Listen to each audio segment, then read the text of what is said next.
Cette conférence va maintenant être enregistrée. Donc, bonsoir à tous, bienvenue à la visioconférence Nuit de la thermographie organisée par Grand Paris Seine-Ouest Énergie. Alors, la conférence de ce soir, quel va être son but?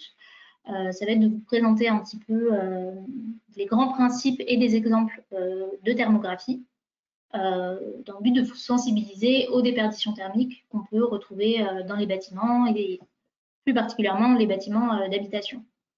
Et puis de vous proposer également des solutions à apporter pour pouvoir solutionner ces déperditions thermiques. Donc, vous le verrez, la thermographie, elle permet, c'est plutôt un outil de sensibilisation à partir duquel on va faire des observations et des suppositions. Et à partir de là, voilà, on va essayer d'expliquer ce que l'on observe. Donc, il faut avoir en tête que ce sont des hypothèses. C'est un outil qui ne se suffit pas à lui-même, ce sont des hypothèses que l'on complète généralement avec plus d'informations et avec des études un petit peu plus complètes. Alors, quelques points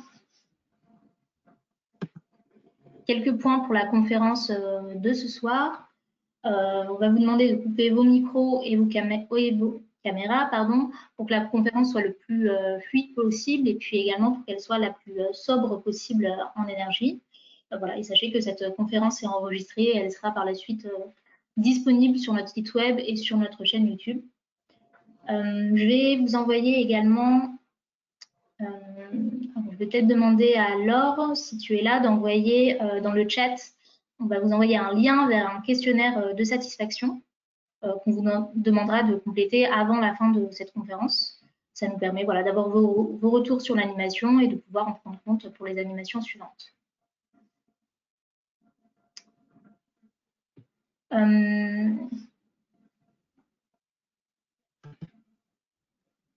Alors, déjà quelques mots sur Grand Paris Seine-Ouest Énergie. Alors, Grand Paris Seine-Ouest Énergie, donc moi-même, Maria Raad et ma collègue Séverine Savy qui prendra la parole tout à l'heure, nous travaillons pour Grand Paris Seine-Ouest Énergie. Donc, Grand Paris Seine-Ouest Énergie, c'est l'agence locale de l'énergie et du climat de Grand Paris Seine-Ouest. C'est une association, loi 1901, qui a été créée en 2008 à l'initiative de Grand Paris Seine-Ouest pour être un outil de proximité au service du territoire, au service des différents acteurs du territoire, dont les habitants font partie, bien sûr. Donc, au sein de GPSO Énergie, on a l'espace Conseil Faire. On vous en reparlera un petit peu par la suite. C'est un espace qui permet d'apporter aux habitants du territoire des informations, du conseil et un accompagnement pour tout ce qui concerne leur projet de rénovation énergétique de leur habitat. C'est un service qui est indépendant et gratuit et ça s'adresse donc à tous les habitants du territoire de GPSO, donc les 8 villes de GPSO que vous voyez apparaître sur la carte en bas. On donne des conseils donc par téléphone et puis également lors de permanences. Il y a des permanences dans chacune des villes du territoire. Donc là, en ce moment, avec la situation sanitaire, elles sont suspendues. Mais voilà, dès que ça ira mieux, on pourra les reprendre, mais on reste disponible par téléphone. Et puis, on a également des actions de sensibilisation donc, à toutes les thématiques de performance énergétique de l'habitat. Et donc, la conférence de ce soir fait partie de ces animations-là. Donc, ma collègue vous a partagé dans le chat donc le lien vers le questionnaire. Donc, le chat, si vous ne savez pas, je ne l'ai pas précisé tout à l'heure, mais si vous avez des questions tout au long de la conférence, n'hésitez pas à les poser par écrit et on aura un temps de questions-réponses à la fin pour y répondre. Donc, le chat, c'est la petite bulle qui apparaît en haut à droite de votre écran normalement.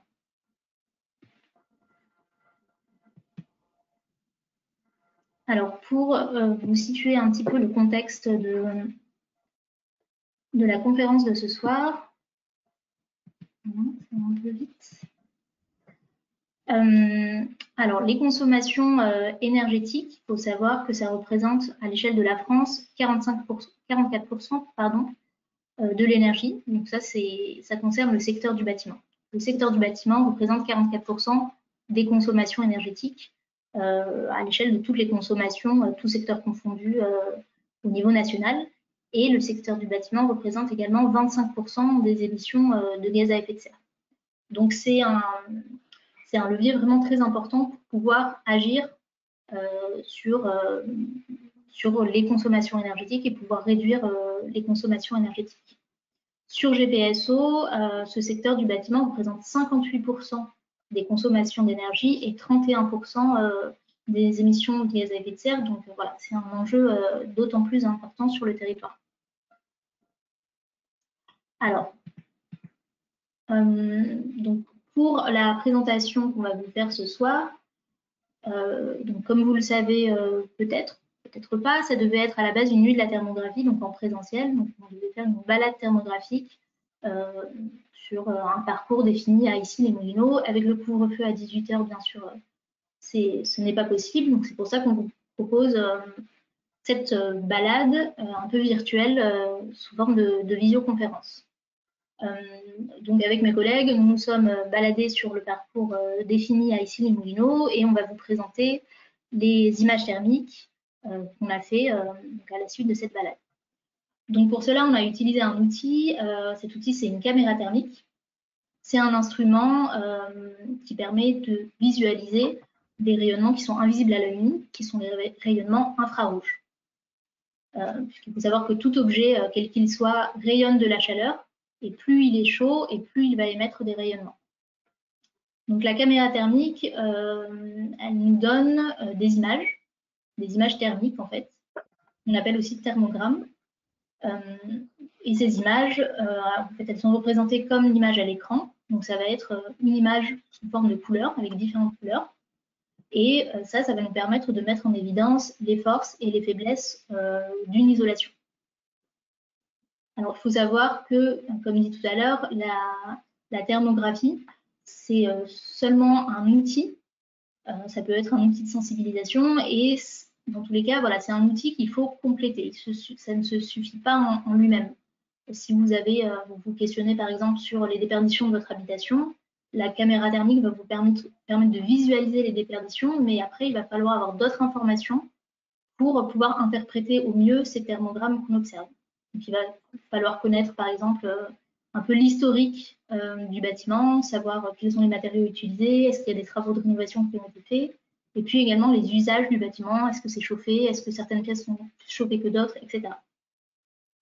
Donc, ce qu'on va faire ce soir, à partir des images qu'on va vous montrer, c'est des hypothèses, puisque voilà, on ne connaît pas, on s'est baladé dans la rue, mais on ne sait pas quels sont les usages des bâtiments en question.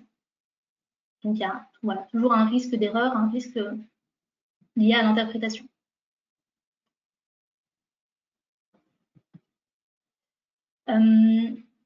Alors, le principe de la thermographie, donc, comme dit, ça nous permet de visualiser des rayonnements infrarouges. Donc ça nous délivre des thermogrammes, donc comme ceux présentés ici. Cette caméra thermique, elle permet d'enregistrer des flux de chaleur qui correspondent au rayonnement infrarouge et en fait de les convertir en température. Et ces températures sont représentées sous forme de couleurs. Donc on a une échelle, là, typiquement celle qui apparaît ici. Plus on est dans le rouge et blanc, plus c'est chaud. Et plus on est dans le bleu-violet, plus ça correspond à la température froide. Donc là, vous avez l'exemple de deux thermogrammes qui en fait correspondent à la même façade, d'immeuble. Seulement, vous voyez qu'on observe des couleurs différentes. En fait, ça va dépendre de l'échelle qu'on prend. Donc ça, c'est un paramètre qu'on peut régler sur la caméra thermique. Ça va dépendre de l'échelle qu'on prend. Est-ce qu'on prend une échelle plus ou moins serrée? Sur la deuxième image, on a une échelle plus serrée. Et c'est d'autant plus intéressant parce que vous voyez, ça nous permet d'avoir des contrastes plus importants, notamment au niveau de la façade en bas. À gauche, c'est complètement rouge, et à droite, on a un panel de couleurs un peu plus important, donc c'est plus précis et ça nous permet de faire des interprétations encore plus précises sur ce qui se passe au niveau des déperditions thermiques de cet immeuble. Alors, il faut savoir qu'une couleur ne correspond pas forcément à une température. Ça encore, ça va dépendre de l'échelle qu'on choisit. Et puis, ça dépend aussi de ce avec quoi on compare. Si, par exemple, vous pointez la caméra thermique sur une façade, mais que vous avez le ciel qui apparaît, on est en hiver typiquement, le ciel va être très froid et du coup, la façade va avoir tendance à vous apparaître très rouge, très chaude, forcément en comparaison avec le ciel. voilà. Il faut aussi savoir quoi regarder et en fonction de quoi on compare. Alors, pour faire notre thermographie, on doit on doit prendre un certain nombre de précautions, notamment les conditions météo dans lesquelles on fait la thermographie. Il ne faut pas qu'il y ait un ensoleillement trop fort, parce que sinon il peut y avoir des réflexions. Et puis également, si votre façade d'immeuble est restée au soleil toute la journée, ce que vous allez observer, ça ne va pas vraiment correspondre à la chaleur qui est émise de l'intérieur de l'immeuble, mais plus au fait que la façade ait été chauffée toute la journée par le soleil. Également, il ne faut pas qu'il y ait d'humidité, il ne faut pas qu'il y ait de pluie ni de neige, parce que voilà, l'humidité ambiante va venir fausser un peu ce qu'on va observer. Et puis, il faut qu'il y ait un écart de température important entre l'intérieur et l'extérieur. Puisque voilà, plus vous avez un écart de température important, et mieux vous allez visualiser les déperditions de chaleur qui vont sortir. Et typiquement, si vous allez observer avec une thermographie votre bâtiment en été, vous n'allez rien voir puisque vous aurez une température sensiblement égale entre l'intérieur et l'extérieur. Alors qu'en hiver, il fait très froid dehors et puis à l'intérieur, c'est chauffé. Donc là, on peut vraiment se rendre compte des flux de chaleur qui passent, de la chaleur qui s'échappe de l'habitation. Donc voilà, c'est pour ça qu'on fait généralement les nuits de la thermographie plutôt en hiver et plutôt le soir, de nuit. Donc, ce qu'il faut savoir, ce que je vous ai dit tout à l'heure, c'est que effectivement, à la caméra thermique, on observe un rayonnement infrarouge. Et ce rayonnement infrarouge, en fait, c'est non seulement un rayonnement émis, et également le rayonnement réfléchi par l'objet observé. Donc, il faut être attentif à ça, notamment sur des surfaces qui vont être très réfléchissantes. On a le risque en fait de n'observer que le rayonnement qui va être réfléchi et donc de ne plus pouvoir visualiser le rayonnement émis. Également, il est possible de faire des thermographies intérieures ou extérieures. Donc là, en l'occurrence, les fichiers qu'on va vous montrer correspondent à des thermographies extérieures. On peut aussi regarder, en étant à l'intérieur d'une habitation, regarder ce que ça donne au niveau des fenêtres, par exemple. Et là, ce qu'on va observer, en fait, ça va être les infiltrations d'air. Donc, ce qui va correspondre au défaut d'isolation, ça va apparaître en bleu. Alors que quand on regarde de l'extérieur, ce qui correspond au défaut d'isolation apparaît en rouge. Ça correspond à la chaleur qui s'échappe. Là, ça va correspondre au froid qui s'infiltre à l'intérieur. Alors, il y a deux types de thermographie. Donc, il va y avoir la thermographie de façade. Donc ça correspond à ce qu'on va vous montrer. Donc, comme son nom l'indique, c'est les façades qu'on observe avec la caméra thermique. Et puis, il y a la thermographie aérienne. Donc ça, c'est avec une vue aérienne. Alors, il y a une thermographie aérienne qui existe sur GPSO, qui a été réalisée par GPSO en février 2010 et qui vous permet donc de visualiser les déperditions thermiques au niveau de votre toiture. Donc, il faut bien sûr savoir si aucun travaux d'isolation n'ont été faits au niveau de votre toiture depuis cette date de février 2010. Voilà, auquel cas, c'est toujours d'actualité ce que vous allez pouvoir observer. Donc, vous avez le lien, on vous enverra par la suite la présentation. Vous pourrez rechercher votre adresse. Alors, deux mots du coup à propos de cette thermographie aérienne. Donc, ce que je vous disais tout à l'heure, c'est que les matériaux réfléchissants, malheureusement, on ne va pas pouvoir observer, enfin, on va pouvoir les observer avec la caméra thermique, mais les observations qu'on va en faire, on peut pacifier. Tout simplement, là, vous avez l'exemple d'une toiture qui apparaît bleue. Alors, il faut connaître le type de matériau qui est au niveau de la toiture. Soit la toiture est dans un matériau classique, des tuiles par exemple, et auquel cas la toiture apparaît bleue parce qu'effectivement, soit elle est très peu déperditive, parce qu'elle est bien isolée, soit elle n'est pas chauffée. Soit si le matériau utilisé en toiture est du zinc, par exemple, donc un matériau très réfléchissant, dans ce cas-là, ce qu'on observe, ça correspond uniquement au rayonnement réfléchi. En fait, c'est le ciel d'hiver qui se reflète sur la toiture métallique. Et donc, on ne peut rien dire à partir de là sur les déperditions thermiques de cette toiture. faut trouver d'autres moyens pour pouvoir voilà, déterminer si la toiture est assez isolée ou non. Rapidement sur la manière dont a été faite cette thermographie aérienne sur GPSO, donc ils sont passés dans le ciel en fait avec un avion et avec une caméra thermique, ils ont fait une image thermique de l'ensemble du territoire. Donc on obtient dans un premier temps une image comme celle qui apparaît à droite.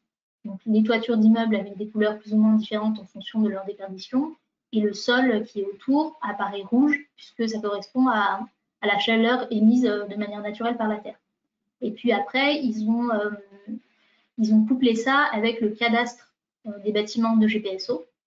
Et donc, il y a eu un découpage en fonction de ça pour ne garder que l'image du milieu. Donc, on ne visualise que les toitures avec leurs couleurs, voilà, en fonction de leur déperdition.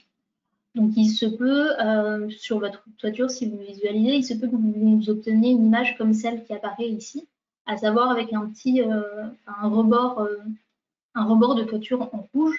Donc ça ne veut pas forcément dire que votre toiture est déperditive sur le rebord. Ça veut juste dire que parfois, il y a un petit décalage dans le découpage. Là, en l'occurrence, c'est le rouge du sol. Ça a été un petit peu voilà, décalé au niveau du découpage. On va passer à la thermographie de façade, donc à ici les Moulineaux. Donc le parcours qu'on a fait, qu'on devait faire, mais qu'on a fait du coup tout seul, c'est celui-là. Donc c'était autour de la maison de la ferme qui se trouve à Issy-les-Moulineaux. Et donc vous avez les différents points sur lesquels, différents immeubles sur lesquels on s'est arrêté qu'on va vous présenter. Voilà, donc un premier qui est tout à droite, qui est une façade d'immeuble de copropriété. Et puis après les autres, voilà, les autres qui suivent. Donc je vais commencer tout de suite. Alors, donc ce premier point, donc l'immeuble que je vous ai montré en hauteur, il s'agit de cette façade. Donc là, on a la photo à droite et à gauche, on a le thermogramme qui correspond. Donc le zoom n'est pas forcément toujours le même. Donc, voilà. Je vais vous expliquer un petit peu, mais voilà. Vous voyez au milieu du thermogramme notamment le lampadaire, en fait, voilà, en bleu qui apparaît en bleu, une grande ligne bleue verticale, ça correspond au lampadaire qu'on voit sur la photo. Ce qu'on peut dire de ce premier thermogramme, c'est qu'on voit déjà les fenêtres de gauche qui apparaissent toutes rouges par rapport aux fenêtres de droite. Et ça correspond tout simplement, lorsqu'on regarde du coup de nouveau la photo, on voit que les fenêtres de rouge donc, sont très déperditives et les fenêtres de droite semblent être moins déperditives. En y regardant de plus près, on se rend compte que c'est parce que les volets sont fermés. Tout simplement. C'est pas forcément que la fenêtre est de meilleure qualité et en double vitrage, etc. C'est juste que là, en l'occurrence, les volets sont fermés. Donc voilà, ça nous montre encore une fois que la thermographie, elle ne se suffit pas à elle-même, le thermogramme qu'on observe, il faut aussi regarder par rapport à la réalité, par rapport à ce qui se passe au niveau de l'immeuble lui-même. Et puis ça nous montre aussi que voilà, le fait de fermer les volets, ça permet quand même de conserver un certain niveau la chaleur à l'intérieur de l'habitation. Ce qu'on observe également sur ce thermogramme, c'est donc les lignes horizontales vertes qui correspondent en fait à des ponts thermiques qui apparaissent au niveau des planchers. Donc un pont thermique, c'est quoi? C'est tout simplement un point ou une ligne, un endroit par lequel la chaleur va avoir tendance à s'échapper. La chaleur va se concentrer pour s'échapper. En l'occurrence, au niveau des façades, on observe souvent des ponts thermiques au niveau des planchers et puis au niveau des murs de refend.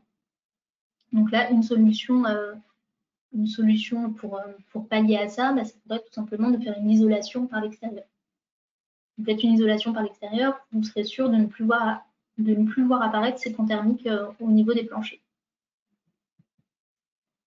Ensuite, notre deuxième arrêt, donc c'est au niveau de cette façade en briques. Donc, qu'est-ce qu'on voit au niveau de cette façade en briques? Alors, on voit des ponts thermiques de la même manière. Alors là, on les voit davantage au niveau des murs de refend, notamment à gauche du thermogramme. Donc voilà, on voit que le reste de la façade a l'air relativement bien isolé, ou en tout cas peu déperditif. puisque ça apparaît bleu, mais au niveau des murs de repan, voilà, ça apparaît vert-jaune. Les déperditions thermiques vont avoir tendance à se concentrer à cet endroit. Donc là, encore une fois, une solution, ça serait l'ITE, l'isolation thermique par l'extérieur. Ça, bien sûr, c'est dans la mesure du possible, notamment là, lorsqu'on a des bâtiments comme celui-ci en briques, bah, ce n'est pas toujours possible pour un souci de conservation voilà, de l'esthétique du bâtiment. On voit également les fenêtres qui apparaissent en rouge, et au niveau des balcons notamment, donc, en bas à gauche du thermogramme, vous avez un petit rectangle rouge, donc ça correspond à la fenêtre. Ensuite, en bas, vous avez du bleu. Alors ça, c'est juste le garde-corps en fait du balcon qui réfléchit, qui est dans un matériau qui ne permet pas de voir les déperditions apparaître. Et juste en dessous, ce qui va nous intéresser, c'est la petite ligne jaune. La petite ligne jaune, en fait, elle correspond à une déperdition thermique au niveau de la dalle de balcon. Ça, on observe souvent ça au niveau des balcons, parce que généralement, la dalle de balcon, elle est faite dans la continuité du plancher intérieur. Et donc, vous allez avoir, cette dalle, ce plancher, qui va être un conducteur de chaleur. Et ça va être, typiquement un pont thermique, là, au niveau de la dalle du balcon.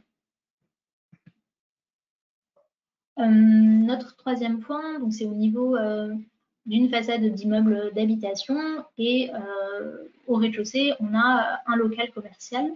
Donc ça, c'était juste pour vous montrer rapidement à quel point les locaux commerciaux, souvent on observe ce type de thermogramme au niveau des locaux commerciaux. C'est très déperditif. Alors là, malgré que les volets semblent être fermés, on a quand même derrière donc, des baies vitrées qui sont très déperditifs.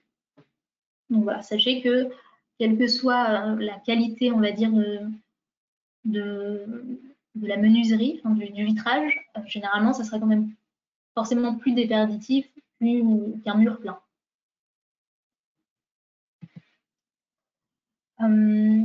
Ensuite, dans cet exemple, on compare deux immeubles qui sont donc deux immeubles côte à côte, mitoyens.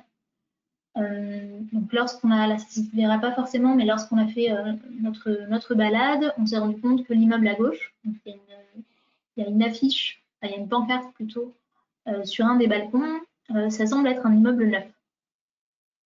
Ça semble être un immeuble neuf, et l'immeuble de droite semble être un immeuble plus ancien. Au niveau de la thermographie, ça semble vérifier cette hypothèse, puisque à gauche, l'immeuble apparaît tout bleu, donc a priori plutôt bien isolé, voire très bien isolé, et à gauche, l'immeuble est beaucoup plus déperditif, il apparaît vert-jaune. Donc là, encore une fois, ce que je vous disais tout à l'heure, on ne peut que faire des suppositions. Donc là, en l'occurrence, celle qui nous paraît la plus probable, c'est que l'immeuble à gauche est plus récent, voire neuf, et donc vraiment bien isolé, par rapport à l'immeuble plus ancien à droite. On peut également se dire que peut-être cet immeuble n'est pas forcément habité, donc pas chauffé. Et puis également, on peut supposer que la différence de couleur entre les deux façades, c'est dû à une différence de revêtement sur les deux parois. Et ça va également jouer sur la capacité du matériau à transférer la chaleur ou non.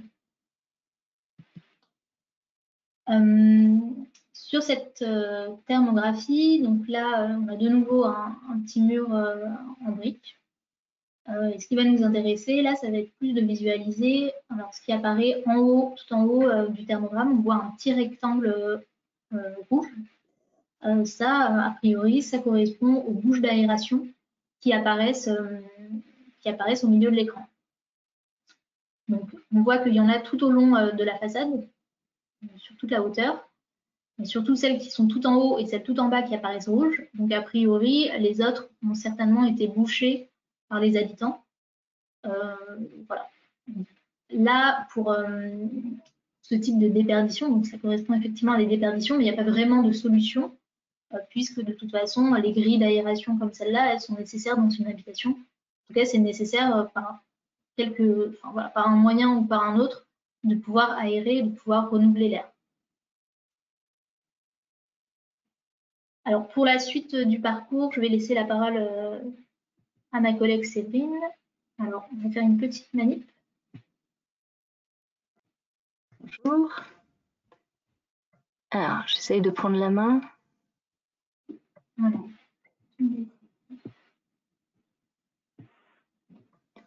Ouais.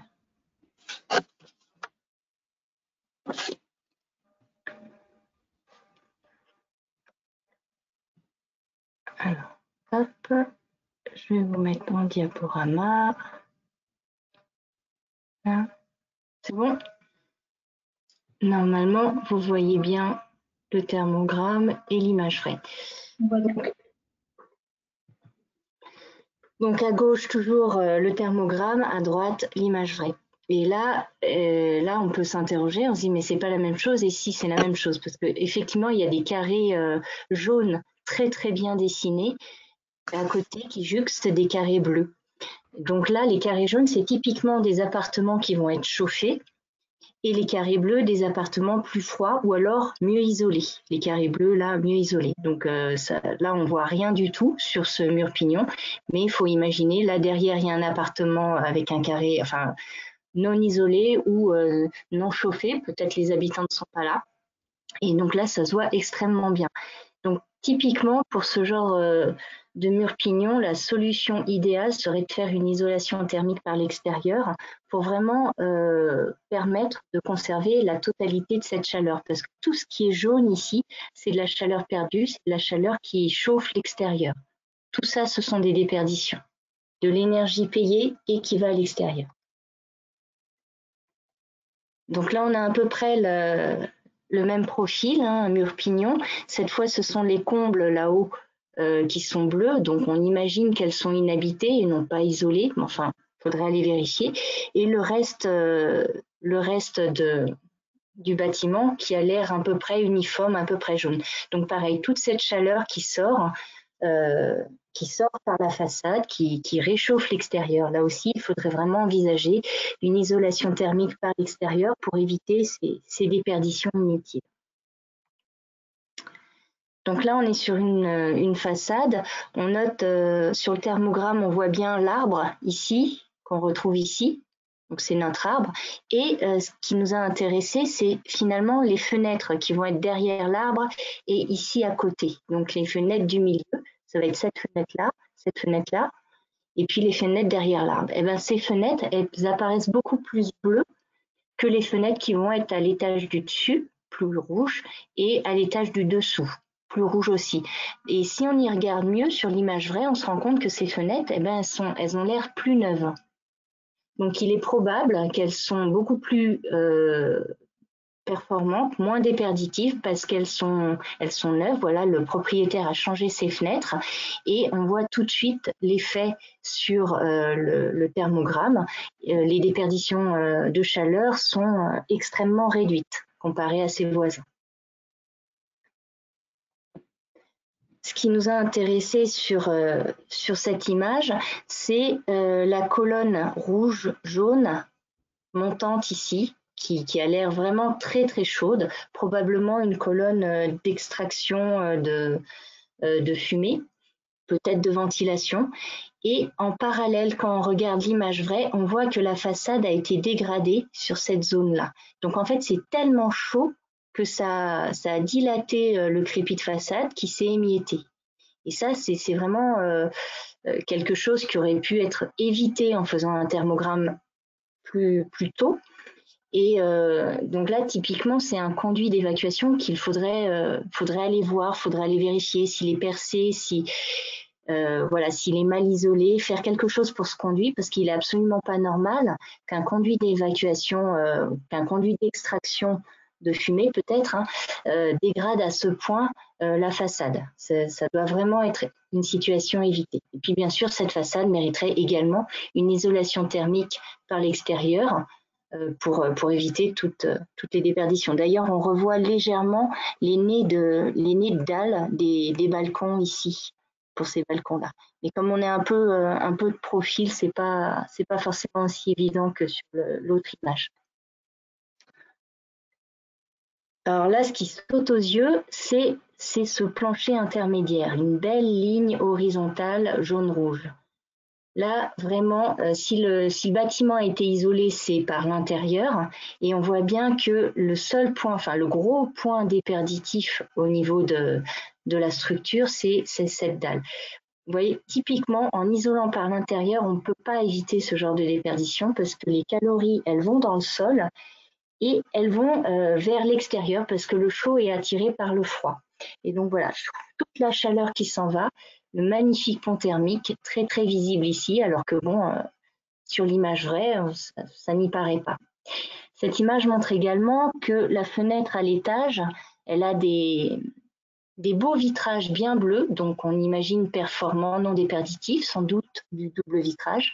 Par contre, une jointure entre le vitrage et le cadre qui est rouge, voire blanche, donc qui présente énormément de fuite d'air. Il faudrait vraiment, je pense, vérifier les jointures ou refaire les jointures. Enfin voilà, il y a un travail à faire. C'est dommage de gâcher la performance du vitrage par une si mauvaise jointure avec le cadre. On note également que ici la fenêtre au rez-de-chaussée semble être plus déperditive sur le haut. Alors quand on regarde l'image vraie, on se dit pourtant il y a un volet, ça ne devrait pas être déperditif. Donc là typiquement c'est que c'est un volet non étanche à l'air, qu'il y a des fuites d'air au niveau du haut du volet. Cette petite maison, encore une fois, qui n'a pas l'air, enfin elle a l'air toute bien comme ça sur l'image vraie. Et en fait, quand on regarde le thermogramme, on se rend compte qu'il y a 2 énormes taches rouges ici sous les fenêtres. C'est probablement les radiateurs. Les radiateurs, et là on peut s'en rendre compte, ils chauffent pour l'extérieur. Donc c'est vraiment dommage. Encore une fois, une isolation thermique par l'extérieur permettrait vraiment de résoudre ce problème de gâchis d'énergie. On note également qu'il y a un autre défaut, c'est encore une fois en haut des volets, parce que là on voit bien qu'ils sont fermés, les volets de l'étage. En haut des volets, il semblerait qu'il y ait des zones chaudes, donc des fuites d'air. Là, et clairement aussi au niveau de la porte, qui doit être un peu ancienne, enfin, à vérifier, mais c'est pas la porte la plus performante du monde. Là, je refais. Et là, je repasse la main à ma collègue. Voilà. Merci Séverine. Alors, je vous partage de nouveau mon écran.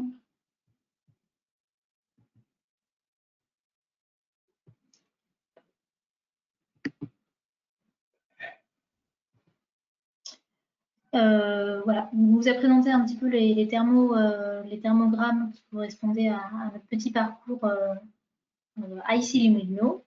Et là, on va vous dire quelques mots donc, sur l'accompagnement de GPSO Énergie. Donc, je vous rappelle, pour ceux qui nous ont peut-être rejoints par la suite, que vous avez dans le chat le lien vers notre questionnaire de satisfaction. Donc, voilà, je vous invite à le remplir avant la fin de...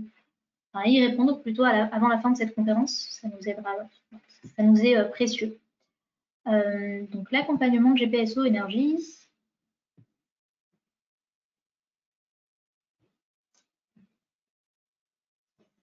Alors, quelques mots sur les priorités de travaux à avoir. Donc là, ce qu'on a vu aujourd'hui, nos thermographies de façade pour vous sensibiliser donc, aux déperditions thermiques des bâtiments, donc au niveau des façades, et pour voilà, vous inviter à agir davantage sur l'enveloppe du bâtiment. C'est ce qu'on préconise lorsqu'on a un projet de rénovation énergétique dans une habitation. On préconise en premier lieu de s'occuper de l'enveloppe thermique du bâtiment, donc voilà, isoler au maximum et de la manière la plus efficace possible. Après, en fonction de votre type d'habitation, il ne va pas falloir agir sur les mêmes parois en priorité. Donc là, vous avez un petit schéma qui vous montre, en fonction de si vous êtes en maison individuelle ou en immeuble collectif, là où les déperditions thermiques sont en moyenne les plus importantes. Alors bien sûr, c'est si on est dans un cas où l'isolation sur les différentes parois est sensiblement la même, sensiblement homogène. Si vous venez de refaire votre isolation de toiture, forcément ça n'a plus de sens. Mais en tout cas, en maison individuelle, en moyenne, on remarque que les déperditions thermiques les plus importantes sont au niveau de la toiture en premier lieu. Donc, c'est généralement le premier poste de travaux qui est à privilégier. Ensuite, on a des déperditions thermiques au niveau des murs et de la ventilation en priorité. Au niveau de l'immeuble collectif, à contrario, les déperditions thermiques au niveau de la toiture, elles vont représenter que 9% en moyenne. Donc, c'est assez négligeable par rapport aux autres, au reste des déperditions. En immeuble comme ça, généralement, c'est plutôt au niveau des murs qu'il va falloir essayer de travailler et d'isoler au maximum. Vous avez en moyenne 30% de déperdition à ce niveau-là. Donc, typiquement, par rapport à la thermographie aérienne qu'on regardait tout à l'heure, si vous habitez en immeuble et que vous visualisez que votre toiture est très déperditive, qu'elle est rouge, vous allez peut-être vous dire, bon, bah, je vais isoler ma toiture et on va isoler la toiture au niveau de la copropriété et après ça, on sera tranquille et on ne sera plus déperditif.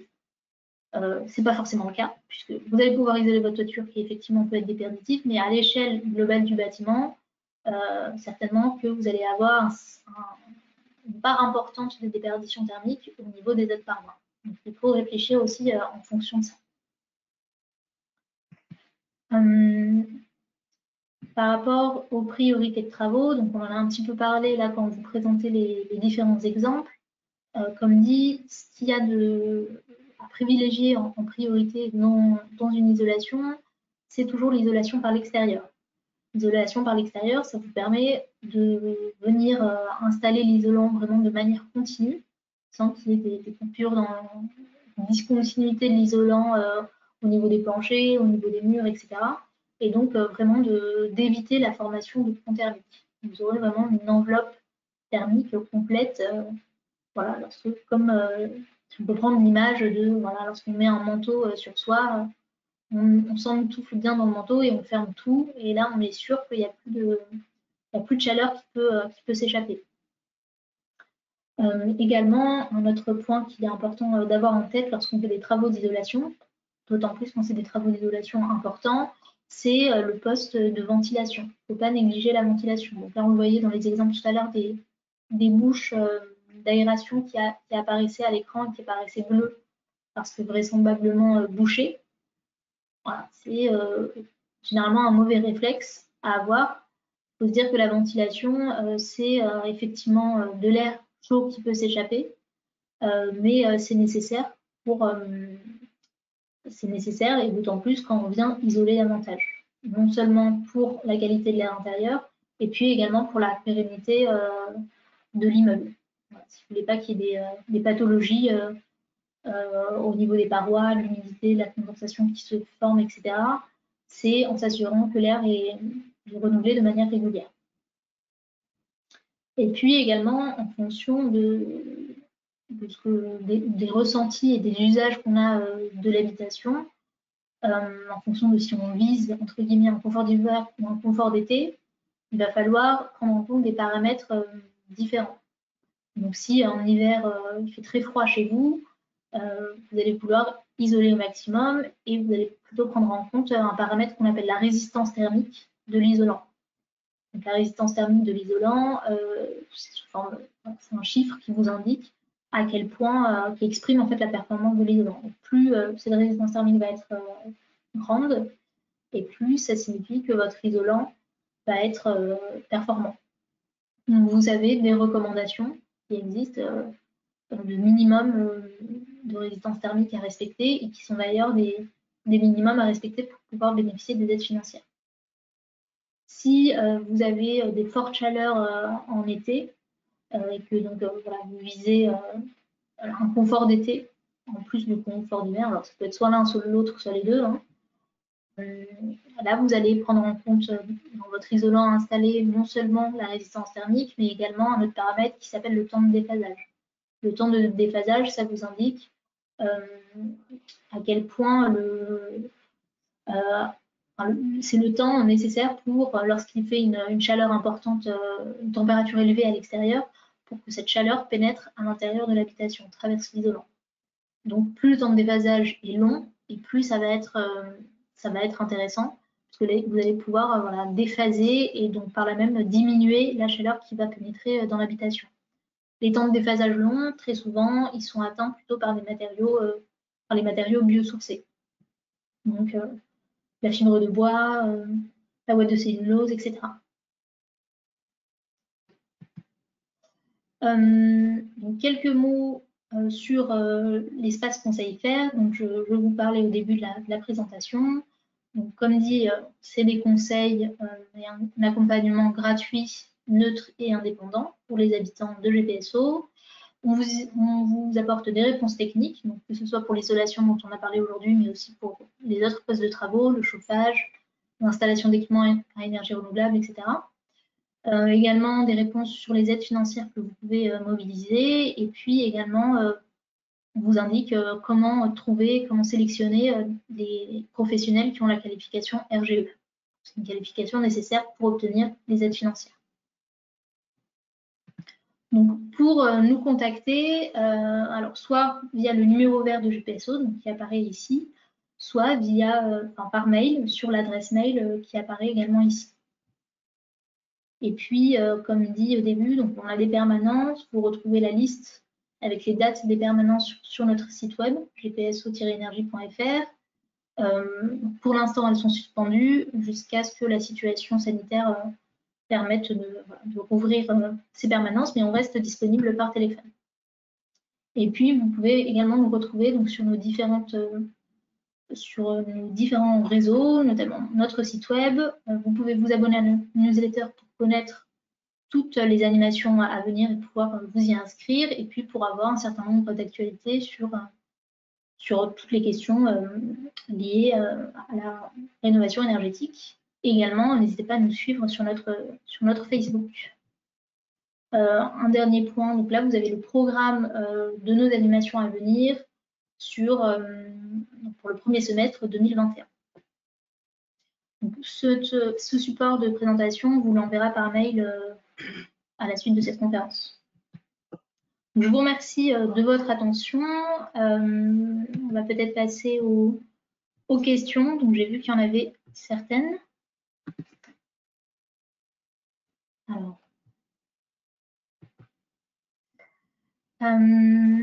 Alors, première question. Donc, Andrea nous demande de quand date la dernière thermographie aérienne sur Issy et Moulineaux. Alors, la thermographie aérienne a été réalisée sur GPSO, donc à l'échelle de GPSO, les villes n'ont pas réalisé elles-mêmes des thermographies. GPSO en a fait une sur tout le territoire, dont Issy les Moulineaux, bien sûr, en février 2010. La dernière en date, c'était février 2010. Il n'y en a pas eu de plus récente parce que tout simplement, c'est des coûts, plus un outil de sensibilisation déjà dans un premier temps, et puis c'est des coûts qui sont assez conséquents. Donc voilà, c'est aussi. Voilà. Ensuite, on a la prochaine question.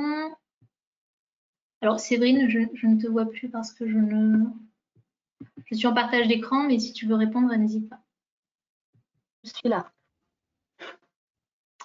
Alors, la prochaine question, comment faire une isolation thermique par l'extérieur sur un immeuble ancien? Alors, isolation thermique par l'extérieur sur un immeuble ancien, bah, c'est un petit peu toujours un peu la question qui se pose. Alors, dans certains cas, c'est possible et dans certains cas, tout simplement, c'est pas possible.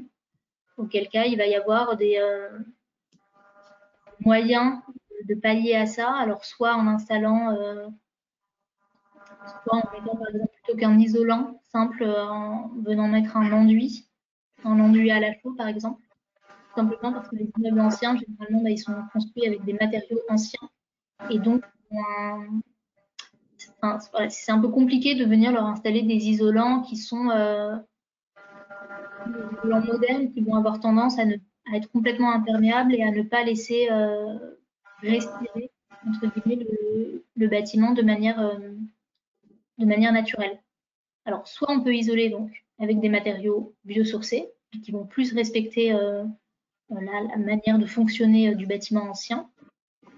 Voilà, des matériaux typiquement la ouate de cellulose, le liège, la fibre de bois qui vont permettre qui sont des matériaux perspirants et qui vont permettre au bâtiment de respirer et de réguler son humidité de manière naturelle, soit lorsque c'est pas possible, soit parce que D'un point de vue esthétique, c'est pas intéressant de venir mettre un isolant et de cacher la façade, soit parce que c'est pas permis par les architectes des bâtiments de France, par exemple. Dans ce cas-là, on peut soit fonctionner avec des enduits, soit vraiment, lorsque c'est pas possible, venir isoler par l'intérieur. L'isolation par l'extérieur, c'est préconisé, mais voilà, c'est aussi dans la mesure du possible, bien sûr.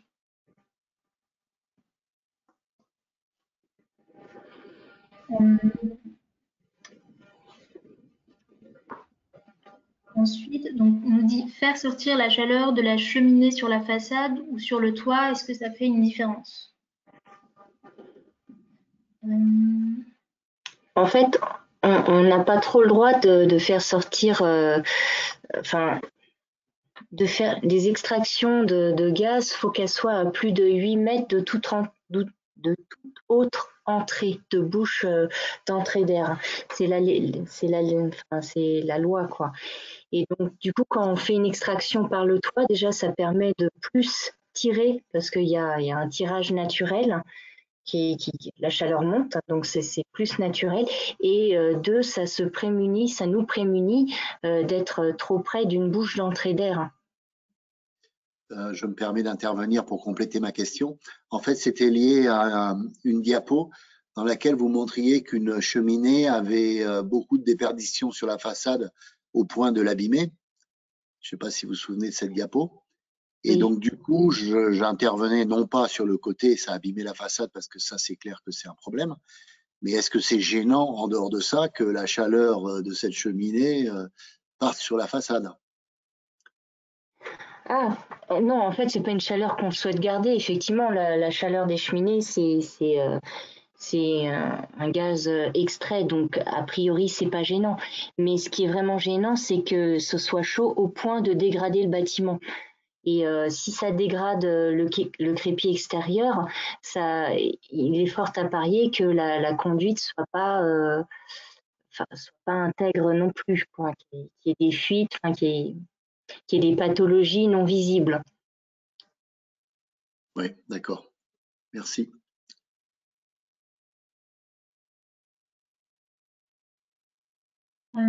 Alors ensuite, on nous dit « Bonjour, je suis intéressée pour la revue d'un devis changement de fenêtre et aide. » Oui, alors dans ce cas-là, n'hésitez pas à nous contacter à l'espace conseiller faire, donc avec les liens qu'on vous a montrés tout à l'heure, si c'est pour voilà, une question plus particulière sur votre habitation ou pour la revue d'un devis en l'occurrence. Soit via le numéro vert, soit par mail. Où peut-on trouver le lien vers cette thermographie aérienne? Alors, il est dans la présentation, donc on vous enverra à la suite, donc certainement demain. Voilà, vous avez le lien direct, ou sinon vous tapez, alors sinon via notre site web, donc gpso-énergie.fr, vous retrouverez sur la page d'accueil un lien vers la thermographie aérienne.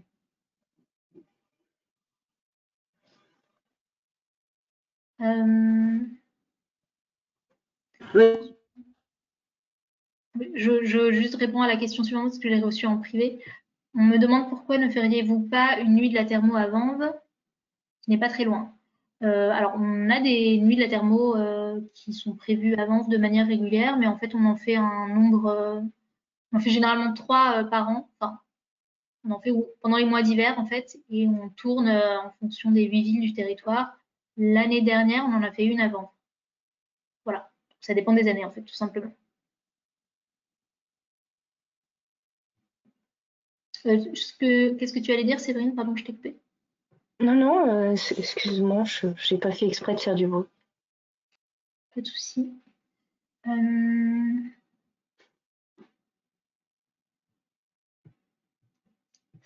Alors, je lis la suite. Est-ce que vous prêtez des caméras thermiques ou vous vous déplacez à domicile pour faire un bilan thermique? Non, non et non. On ne prête pas des caméras thermiques tout simplement parce qu'on n'en a qu'une au niveau de l'agence. Donc voilà, on ne la prête pas. Et on ne se déplace pas non plus à domicile parce qu'on est sur voilà, les 8 villes de GPSO. Donc ça fait vraiment un très grand territoire avec vraiment beaucoup d'habitants. Donc malheureusement, c'est juste pas faisable pour nous. Mais par contre, vous pouvez, vous, à titre individuel, louer une caméra thermique. Ça ça se loue assez facilement hein, via Internet et faire en fait vous-même les thermogrammes, oui. Observer les thermogrammes et après venir nous voir en conseil avec les thermogrammes et on pourra ensuite les interpréter ensemble. Mais voilà, notre caméra thermique à nous, on ne la loue pas.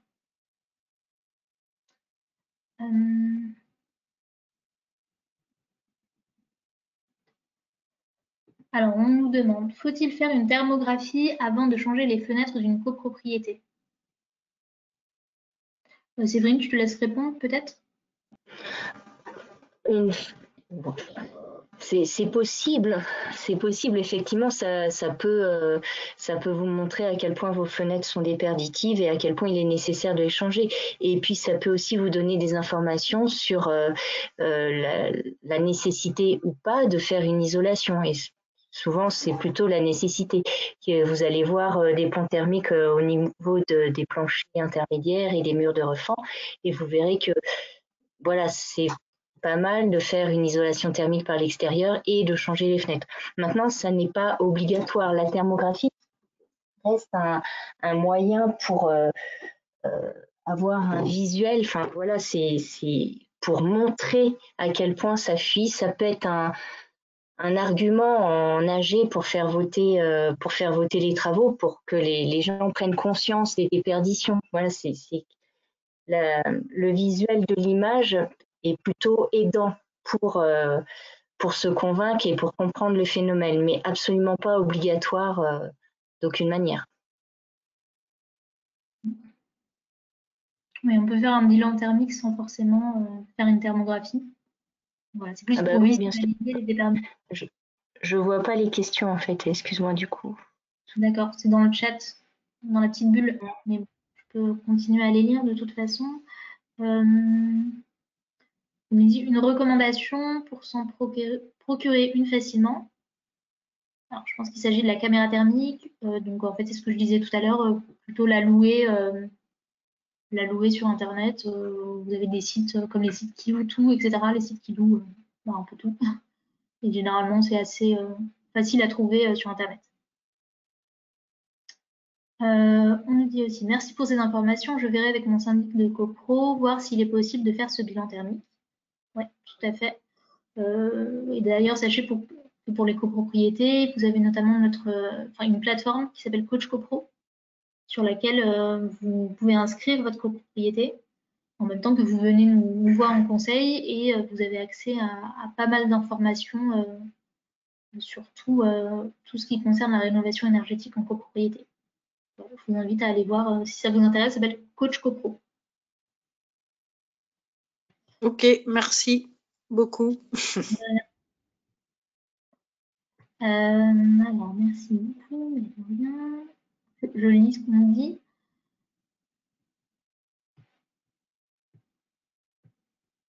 Alors là, c'est plus une remarque qu'une question. J'ai plusieurs fois eu l'occasion de me rendre compte d'arnaques sur les fenêtres neuves avec argon, mais ce n'était pas vrai.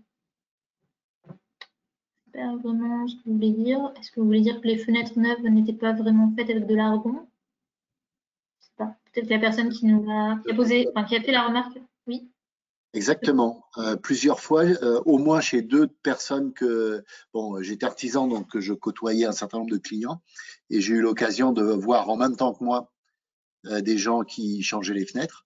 Et par deux fois, en fait, ils vendaient les fenêtres avec argon, alors que c'était pas vrai, il n'y avait pas d'argon dedans, c'était clairement marqué sur l'étiquette, collé sur les vitres, mais que le fournisseur se dépêche de les coller quand il vous les livre. Donc, vraiment surveiller ça. Et en fait, la caméra thermique, ça pourrait peut-être permettre de se rendre compte à quel point c'est vrai ou pas vrai, quoi. Oui. Après, la caméra thermique, déjà, vous allez peut-être visualiser une fois que les fenêtres seront installées. Donc, c'est peut-être déjà un peu tard, entre guillemets. Et après, la caméra thermique, c'est un peu ce qu'on disait tout à l'heure. En fait, ça dépend un peu de ce qu'on observe. Ça dépend par rapport à quoi En fait, la caméra thermique, c'est pas forcément une information qui se suffit à elle-même. Donc voilà, ça peut permettre de voir effectivement si c'est très déperditif. Après, est-ce que ça peut permettre de faire la différence entre une fenêtre à l'argon ou une fenêtre d'autres types, je ne sais pas. Enfin, je ne peux que conseiller aux gens, quand ils se font livrer des fenêtres neuves, de vérifier l'étiquette qui est collée sur la vitre. Oui, bien sûr. Il y a marqué argon ou pas, parce que normalement, le fabricant, lui, ne truande pas, mais c'est plutôt le fenestrier qui a fait une commande avec ou sans argon pour avoir des remises supplémentaires, enfin des prix plus bas. Oui, tout à fait.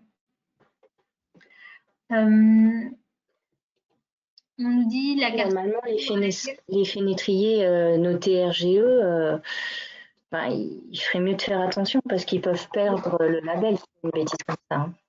Ouais, effectivement, les entreprises qui ont la qualification RGE, voilà, ils se doivent quand même de respecter. Et si vous avez des problèmes avec eux, vous pouvez les signaler. Tout à fait. Voilà. Et avec un signalement, il perd son label. Tout à fait. Voilà, l'artisan menteur perdra son label avec eux. Tout à fait. Pour info, vous avez la liste des entreprises RGE sur le site fer.fr. On nous dit la carte aérienne couvre-t-elle toute la France? Non, pas celle de GPSO. Celle que vous avez présentée en l'occurrence, c'est uniquement sur le territoire de GPSO et après à l'échelle de la France. Alors ça dépend vraiment des territoires en fait. C'est généralement à l'initiative des collectivités.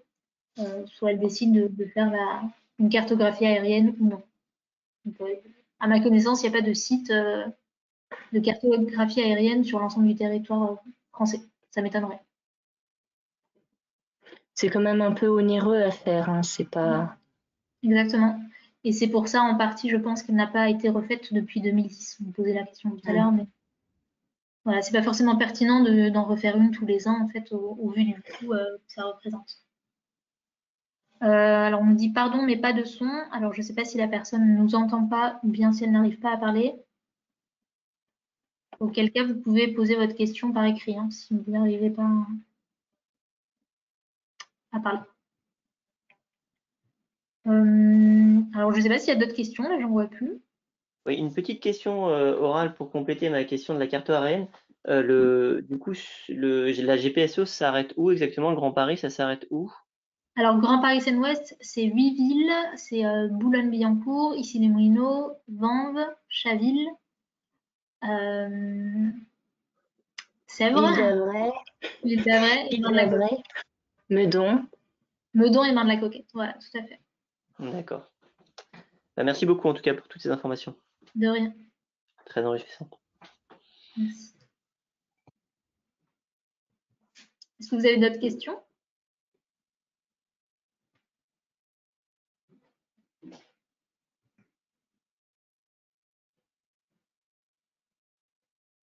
Pas d'autres questions. Peut-être qu'on peut s'arrêter là si... La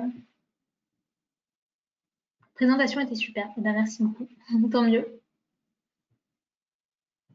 Voilà, on vous l'enverra. Oui, je profite pour vous le redire pour ceux qui ne l'auraient pas fait. Encore une fois, de répondre au questionnaire si vous avez tous, voilà, si vous ne l'avez pas fait encore avant de quitter. Voilà. Je vais peut-être vous remettre le lien. Hop.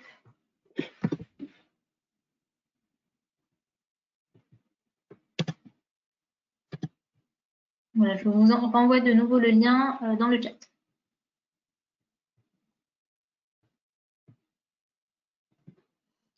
Écoutez, s'il n'y a pas de questions supplémentaires, on va pouvoir conclure. Donc, on vous enverra la présentation par la suite. Et puis après, si vous avez des questions voilà, plus particulières sur votre habitation, n'hésitez pas à nous contacter au niveau de l'espace conseil faire. Merci à tous pour votre présence. Merci, au revoir. Au revoir.